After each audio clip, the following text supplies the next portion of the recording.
চাই। মানুষের মাঝে পেয়েছি যে বাণী, তাই দিয়ে রয়েছি গান, মানুষের মাঝে ঢেলে দিয়ে যাব মানুষের দেবতা। ধন্যবাদ। আপনি শারীরিকভাবে সুস্থ আছেন তো? আপনার কি মনে হচ্ছে? না, ঠিক আছে। কিছু প্রশ্ন করছেন কেন? শারীরিকভাবে মাইরে দেখাবো যে আমি সুস্থ আছি কিনা? বছর মারবো সাংবাদিকের মার সুস্থ আছে দেখছি না। শরীরটা ঠিক আছে? শরীরটা ঠিক আছে? ভাইরাল হয়ে গেল কত, আজকে হয়ে গেলে যুগান্তর দাঁড়িয়ে যদি করে মিনিমাম আপনি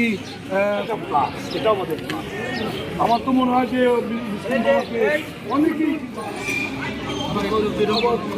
মনে করছি আমি, ঠিক আছে, আমি মেনে নিলাম, কিন্তু কি সমস্যা কি হয়েছে?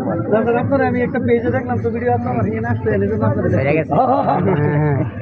হ্যাঁ, ইয়েস, 161 লিখতাম, ক্লাস 7-এর চার্জশিট লিখতাম, 8-9 থেকে বাবার ফাইনাল রিপোর্ট সব কিছু আমি লিখতাম, এবং 5টায় আমি